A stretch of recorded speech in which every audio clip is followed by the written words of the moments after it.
Okay, it's going to be a review of WrestleMania 9. Okay, so at the end of WrestleMania season, I do want to give my pick for what the worst WrestleMania of all time is, because it's unfortunate, this season we're covering a lot of the weaker WrestleManias, but this would definitely, I don't know, I'm kind of leaning towards this one. I'm just, brought back a lot of bad memories. WrestleMania 9. I think there were some positives about it. The venue, Caesar's Palace, being outside, dressing Jim Ross up in the toga outfit. I don't think the presentation was the problem. I just think a lot of the decision making, just very questionable at that time. One of the worst, possibly the worst decision in WrestleMania history was made in the main event here. But hey, we're going all the way back to April 4th, 1993. This is from Caesar's Palace in Las Vegas, Nevada, Paradise, Nevada to be exact. You had an attendance of 16,891 outdoors at Caesar's Palace. Apparently the gate was actually bigger than WrestleMania 8. This is more exclusive. They charged higher ticket prices for this WrestleMania. And a lot of these tickets were actually acquired by the casinos to kind of sell them in packages to attract tourists to gamble at the hotels. So you have that going on there. So it did well in terms of the live gate. The pay-per-view buy rate is down from WrestleMania 8, 430,000 buys.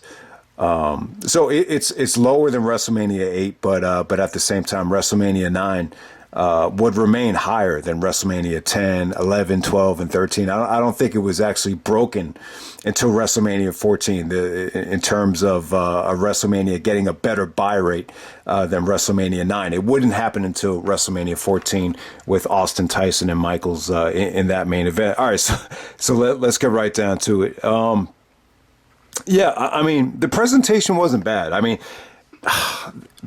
WrestleMania being outdoors, I think it definitely gave it a unique type of feel. Typically I'm not a big fan of, having wrestling shows outdoors. I think those hog wild, road wild shows that Bischoff ran with WCW, I think a lot of them came off flat. But at the same time, I like being outdoors, though. I really do. I like the sunshine. I like the good weather. I just hate, playing in the wind, being in the rain. And it's not like the weather was bad. And, this is not basketball. This is wrestling. I don't think the wind would affect you as much in a wrestling ring as it would on the basketball court. So it looked a little bit windy out there, but some people bitched about the lighting. I really don't think it being outdoors was that big of a deal. I thought it actually added a unique type of environment. JR being out there, this is his first appearance, first WrestleMania. I thought he did a good job. I just think that JR was a little bit overshadowed by Macho Man and Bobby the Brain Heenan.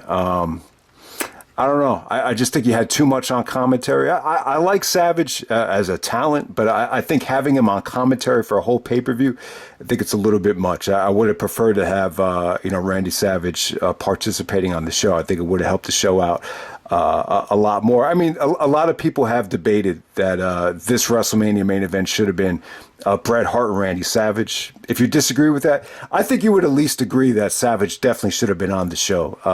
No doubt about it. But, JR was good here. I just wouldn't say that it was prime Jim Ross.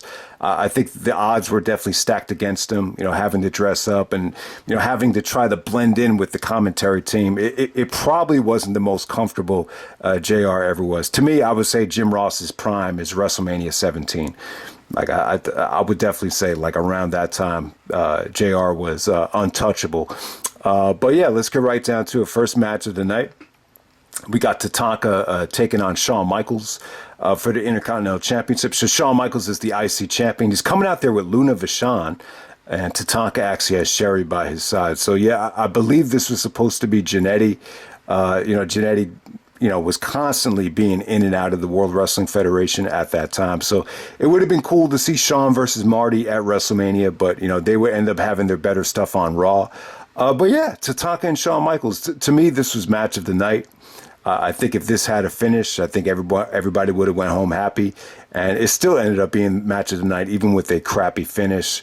Shawn wasn't happy with it though, and it's funny. Even though he wasn't happy with it, even though it had a crappy finish, it's still really this. And this is what kind of goes under the radar. Like, a lot of people look at WrestleMania 10 as to where the Mr. WrestleMania streak happened, with Shawn stealing the show at WrestleManias from WrestleMania 10 to WrestleMania 26. To me, I think it starts at WrestleMania 9. This was voted match of the night by the Observer. I just think Yoko and Bret, for as good as it was, it's just so negatively overshadowed by what happened that, yeah, I mean, you'd have to award match of the night to Tatanka and Shawn. Shawn wasn't happy with it. He said that it was good, but, really wasn't anything special. He was dealing with a shoulder injury. Tatanka was very thick. He was tough to move, very muscular. And the finish was bad, man. Like, I had to rewatch this again just to see what the actual finish was, because they counted out Shawn Michaels.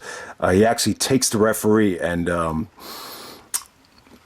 brings him outside of the ring just to prevent getting counted out. But it says that he lost here by counter, but I thought it was more of a DQ because he put his hands on the ref to prevent being counted out. But whatever, you want to call it count out, disqualification. The bottom line is here, I thought Shawn was great. He sold really, really well for Tatanka. There's just some really, really beautiful near falls. A lot of the stuff that Shawn did with Marty here was good. The slingshot into the schoolboy with Shawn kicking out, I thought that was good. Tatanka actually catches Shawn Michaels in midair, and he actually gives him a power slam. So just a lot of great feats of strength from Tatanka. They worked really, really well together. This was on the verge of just being something special. Tatanka actually hit Shawn with the Samoan drop.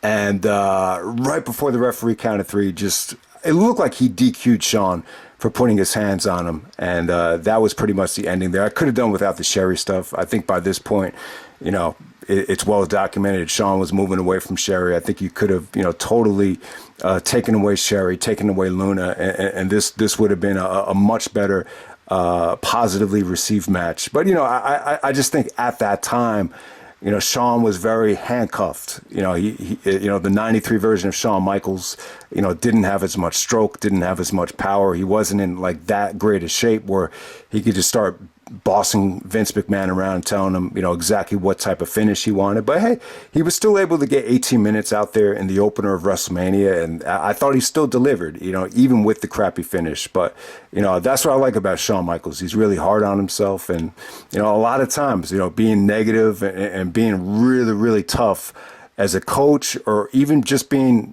tough on yourself.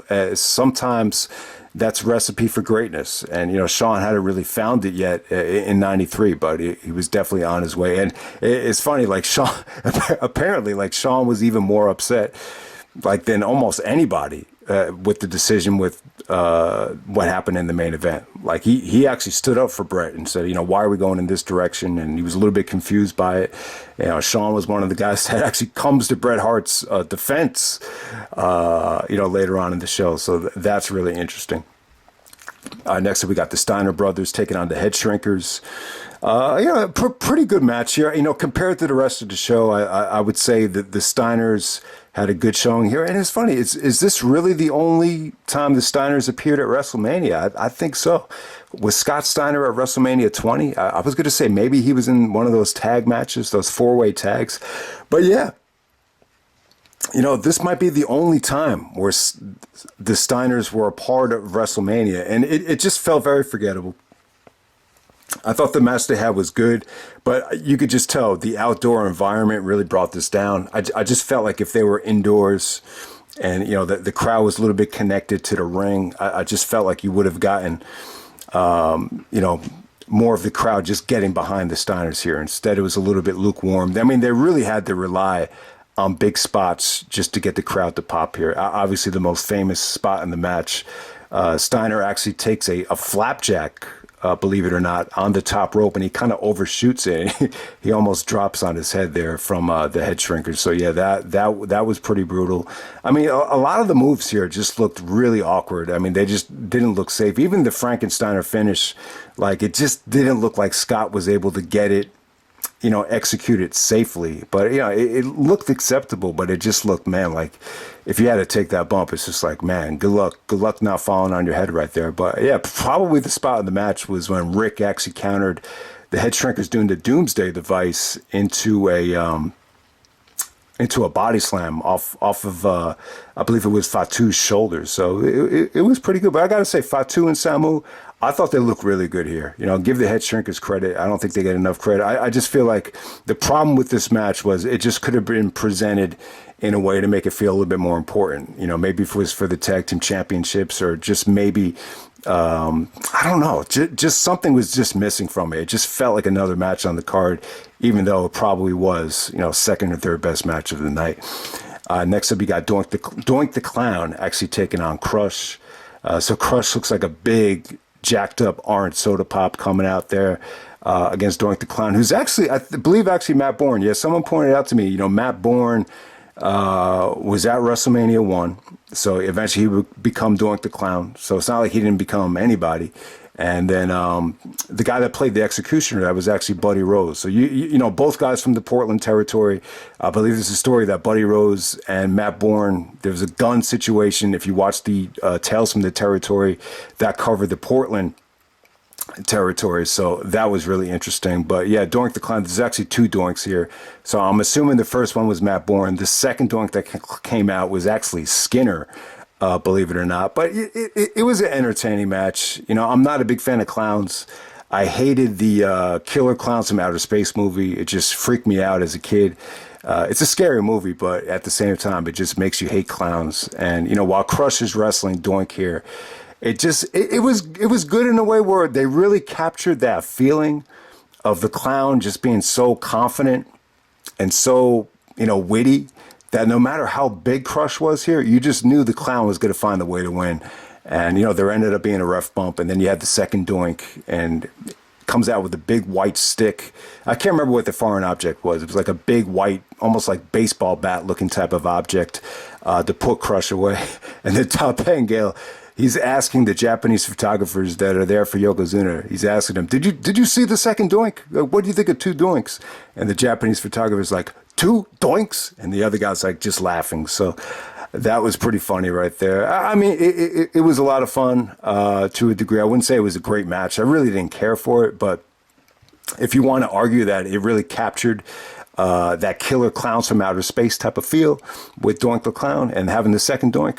Some people love the finish, but it is what it is right there. I was never a huge fan of clowns trying to wrestle in the wrestling ring. So let's get down to the next match. You got Razor Ramon, Scott Hall taking on Bob Backlund. Yeah, really disappointing match right here. They kept it very, very short, a little bit under 4 minutes. So Razor was coming off of arthroscopic knee surgery, coming out of the Royal Rumble against Bret. So I guess he couldn't really do much here. Having Backlund actually get pinned is a huge deal. He hadn't been pinned clean like this in a really long time. You might have to go back to the 70s maybe to figure out the last time Backlund was pinned clean. But yeah, I mean, I didn't think it was awful. Like, it was just too short to develop any kind of rhythm. I really felt like he had something good here.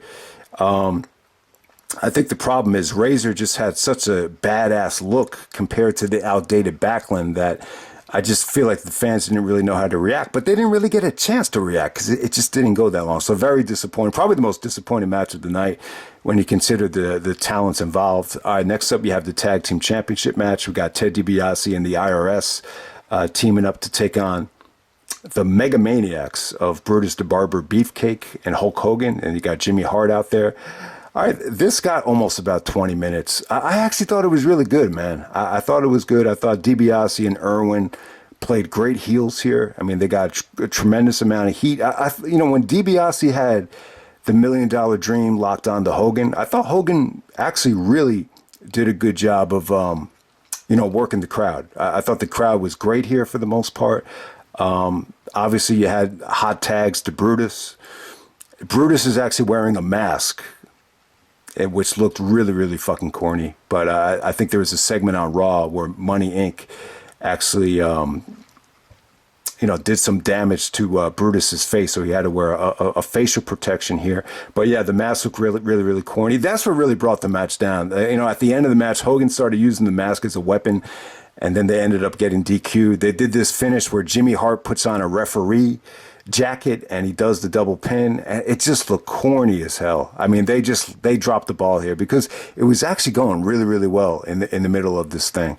But yeah, I just thought the ending was corny. The DQ finish was just a little bit crappy, and yeah. So Money Inc. actually retained by disqualification, and then we move on from there. But yeah, you wouldn't see the last of Hogan. Let me mention it now before I forget, but Hogan actually comes out with a black eye.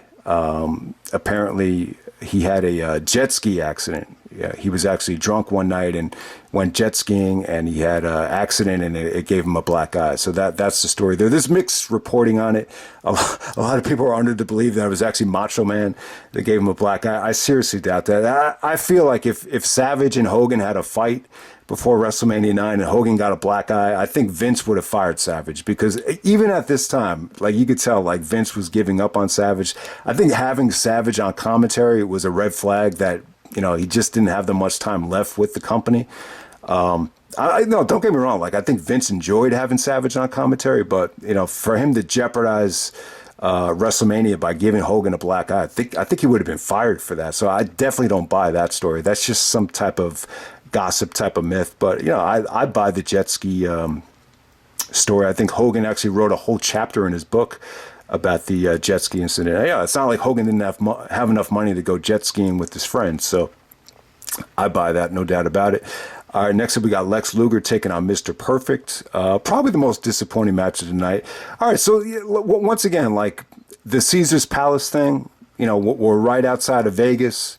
This is the home of, adult entertainment, some would argue, the home of casinos. It's a very adult friendly area. So you had Lex Luger coming out with strippers with thongs on. So I really like that. I thought it was cool. Luger comes out with the mirror, the narcissist gimmick. Not the worst thing in the world. Obviously, I think both gimmicks kind of flopped for Luger. So he's going up against Mr. Perfect. And I think on paper it looks like an attractive match. I just think having Perfect as a babyface against Lex as a heel, it just wasn't the right way to go. I mean, when you see Luger versus Perfect, I think the first thing that crosses your mind is, you just have Perfect, do what Flair did, just have Perfect bump like crazy for the monster Lex Luger. But when you're doing, heel Luger versus babyface Perfect, it's tougher to pull off. It's a little bit of a tougher dynamic. I mean, Perfect cut a promo about how he was feeling it. He had a hole-in-one in golf, and he was doing he hit it at the casino and won a bunch of money, that he's been having a perfect weekend, but then he fucks it up by calling Lex the Lexorcist. He's a little bit early to the party on that, because I think they called it the Lex Express. So maybe that's where they got the idea for the Lex Express, by Perfect fucking up the line and calling him the Lexorcist. It's actually the narcissist. But I don't know. It's funny. Luger actually talked about that. Perfect just didn't have a good day. Like, he was blacking out and just blowing spots, which is funny. I don't know. Maybe it was the painkillers or something taking over with Perfect. Perfect was good in '93 though. Him and Bret really clicked, and that's another, like, this WrestleMania card could have been so much better looking back on it. You just see so many great possibilities to go up against Bret. And Perfect is definitely, one of them. I love the idea of doing Bret versus Perfect in the main event, but I just think Vince, even going back to WrestleMania 2, like, he always figured he had to have a monster in that fucking main event spot. So there we go with that. I mean, the finish wasn't great. It ended up being a backslide where Perfect actually has his feet on the ropes, but he's actually the one getting pinned. Usually when you see someone get their foot on the rope, he's actually the guy getting the pin. But no, Perfect actually gets pinned with Luger actually leveraging to get Perfect's feet on the rope. So it's unique. You never really see a babyface get beat like that. So it was a unique finish. And at this time, Luger is almost doing the Chris Hero thing where he's knocking people out with his elbow. It's almost like a running elbow rather than what Hero did, which was like a swirling elbow. So that was like Luger's gimmick, and then Luger actually knocks him out after the match. But yeah, a very disappointing match considered the two talents involved. So I think Luger's good if there's someone good in the ring with him, but perfect as a babyface. The chemistry just did not work here whatsoever for whatever the reason. So there we go with that. Next up, we have the worst match of the night. And probably the worst thing the Undertaker's ever been associated with. So you got Undertaker with Paul Bearer coming out to take on the Giant Gonzalez with Harvey Whippleman. All right, so Giant Gonzalez from WCW. The WCW thing didn't really work out for him. I believe he actually was part of the Atlanta Hawks, but they actually cut him. He was on the Argentinian basketball team. So yeah, anytime someone comes to a school or someone is in an area that's well over 7 feet tall, obviously you would think that the dude can play basketball. But this is a situation where just because the guy is big doesn't mean he can wrestle. It doesn't mean he could actually play. It doesn't necessarily mean he has any ability whatsoever. So it's just one of those things. Apparently he was a very gentle giant. They actually dressed him up in a costume that had muscles and fur. It looks very, very comical. He's a giant. He's a big dude. He almost makes the Undertaker look small. But I'll tell you, man, this is one of those situations where I really feel like this hurts Undertaker in terms of talking about him as the greatest of all time. The biggest knock you could have on Taker is just his opponents.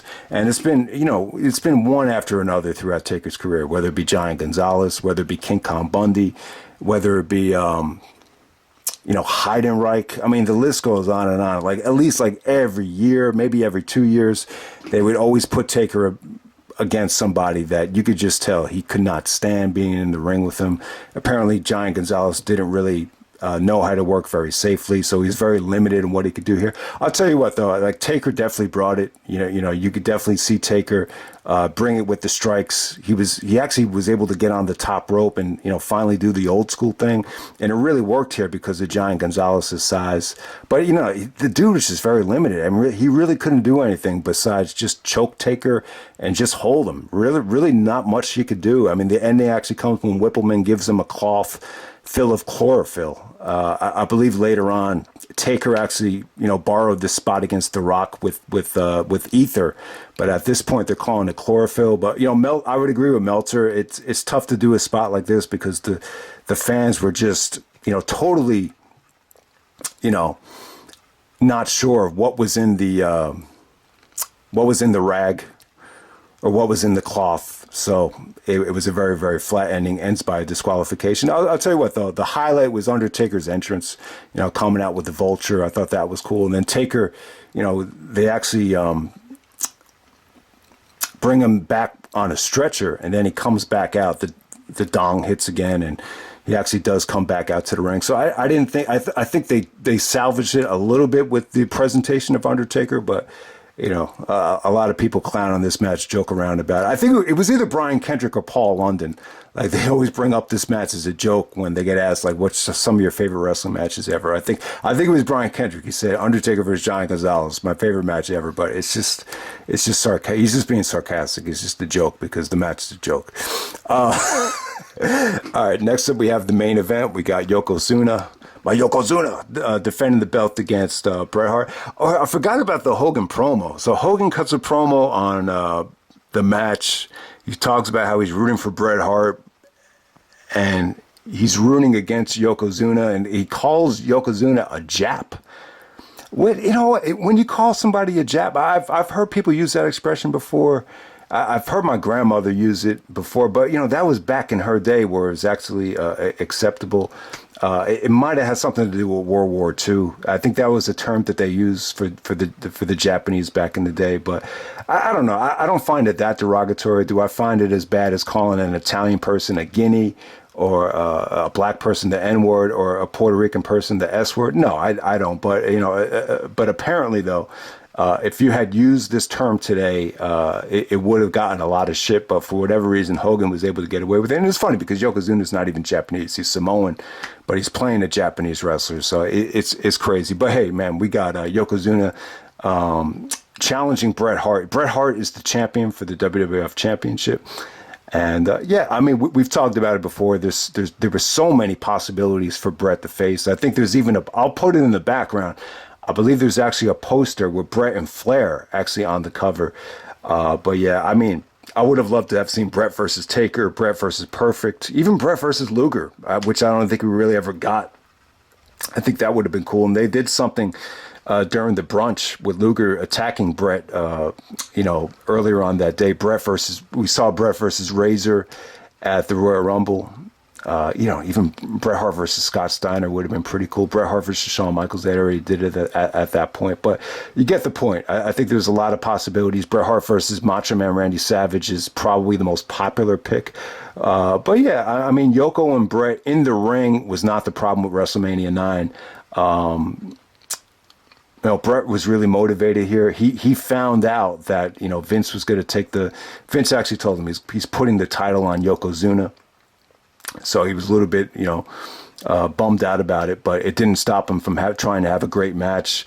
But apparently a lot of stuff was cut out here. It feels to me like Vince told Yoko to cut out a lot of stuff and just kind of rush into the finish. But apparently Bret Hart had like a lot more, planned here, and they just didn't get to it. They kind of rushed into the sharpshooter finish, pretty quickly here.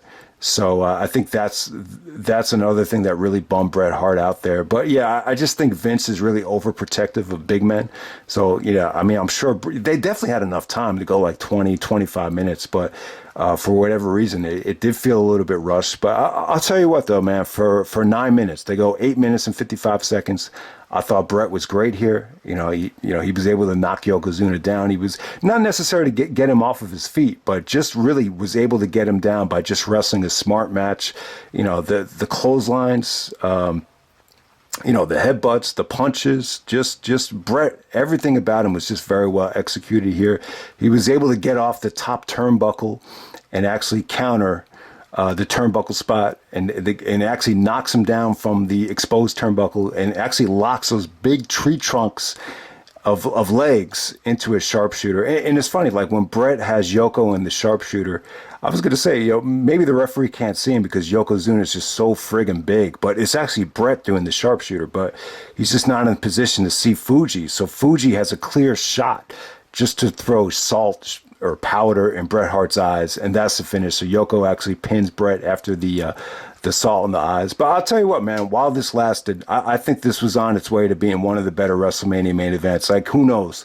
If they had got the green light and were able to have a longer match and tell more of a story, it did feel a little bit rushed, but I thought Bret bumped really, really well for Yoko. Yoko was able to hit some really, really nice kicks on the Bret. And, even the Hart Foundation spot, I just thought Bret's execution of the punches, the clotheslines, the bulldogs, he was able to bulldog him off the top rope a lot of different times. So really entertaining match. I mean, it actually had a better flow to it than WrestleMania 10.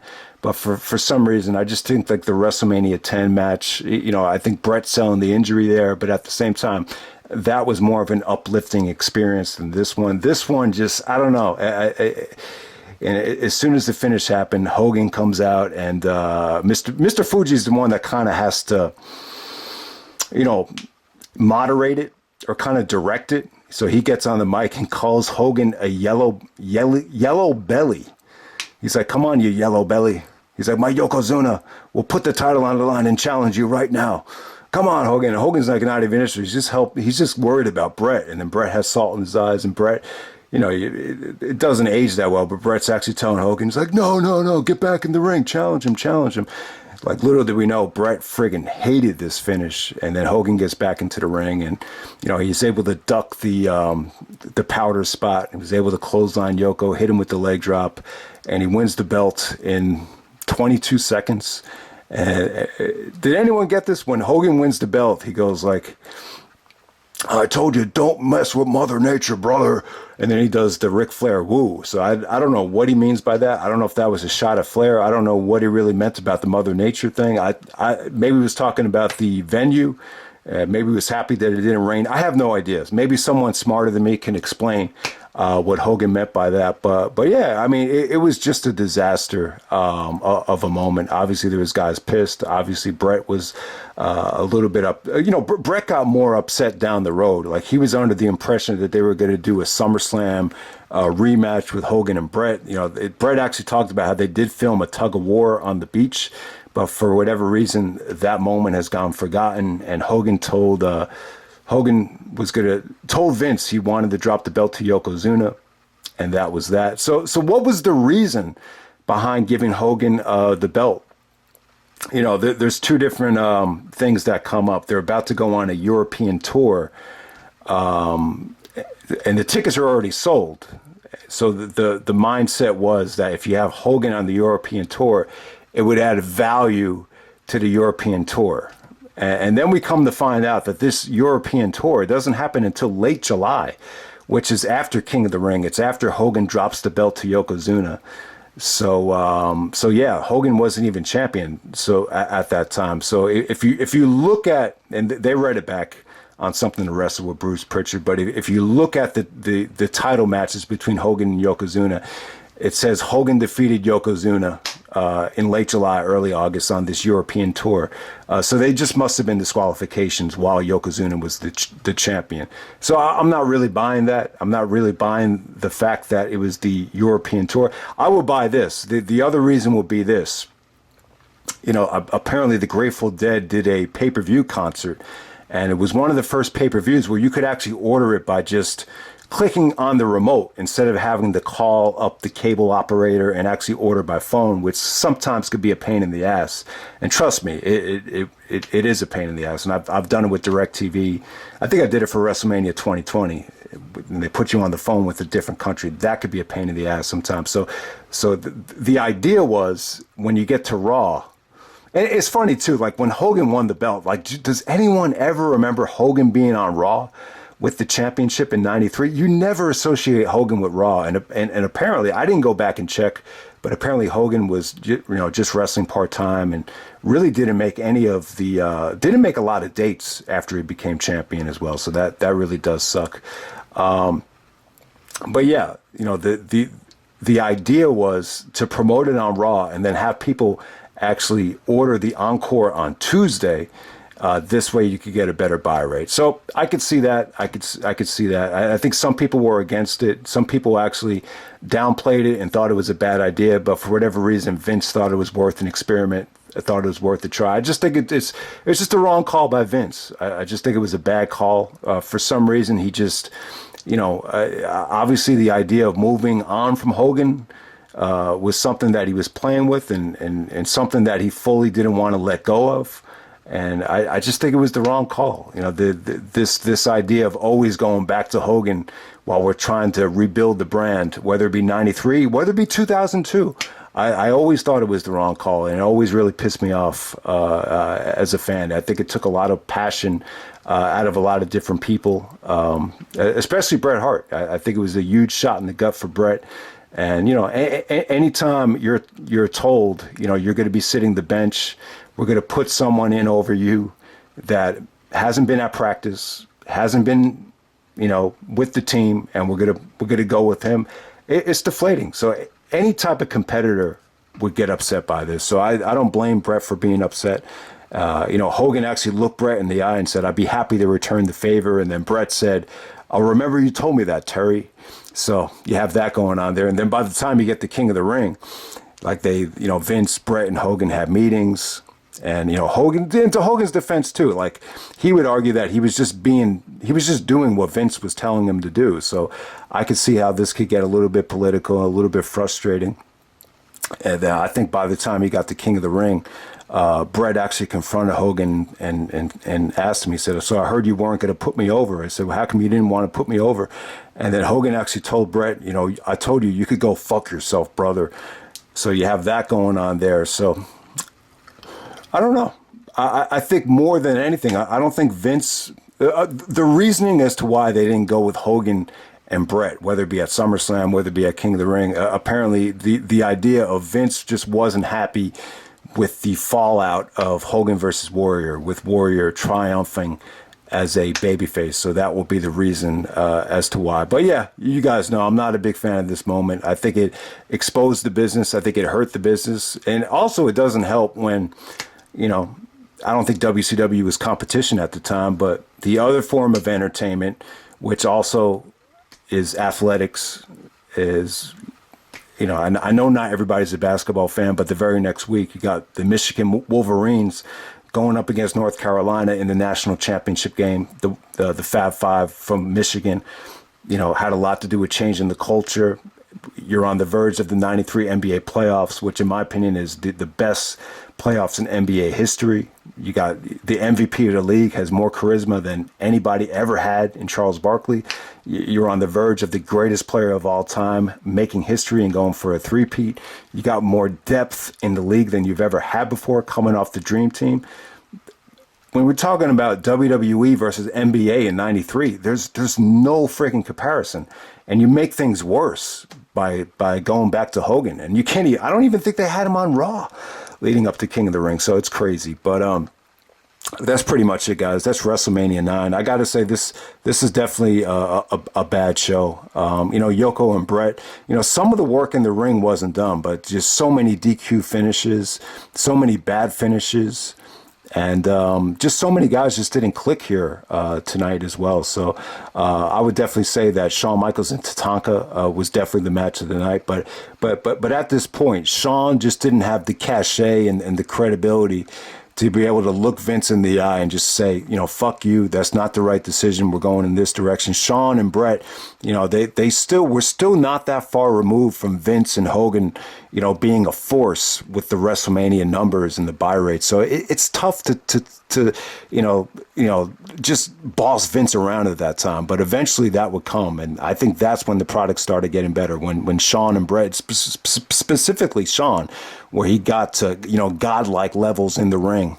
You know, when it gets to the point when you're just lucky to have that guy, you can start, you know, telling him, you know, this is what we're doing, this is what works, we need to go in that direction. And I think that's part of why, you know, they had such a magical run, you know, going into the late '90s. But at this point, you know, we're just still in a rough time with this company right here. I mean, they established Raw as a brand. They definitely gotten younger, but you know, there's still a ways to go, I would say.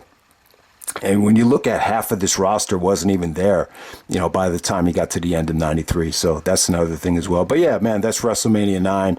I'll give my pick when we get to the end, but this would definitely be in contention for, you know, possibly the worst WrestleMania ever, and definitely the one of the worst decisions I think Vince had ever made. But, you know, we all make mistakes. I've made a ton of mistakes with women, and I've done the CM Punk thing with, you know, quitting teams I probably shouldn't have quit in the past. So yeah, I mean, everybody's made mistakes, but to me, this is one of the bigger mistakes I think Vince McMahon ever made. But, you know, he even said it. He thought it was worth a try in terms of the pay-per-view situation. So that makes a lot more sense to me than a European tour where the tickets were already sold. So it's funny. The European tour actually happened when Hogan was actually not champion. So that kind of takes away, I think that reasoning kind of dies when you know that. So I'll just leave it at that. But that's WrestleMania 9, and I'm out. All right.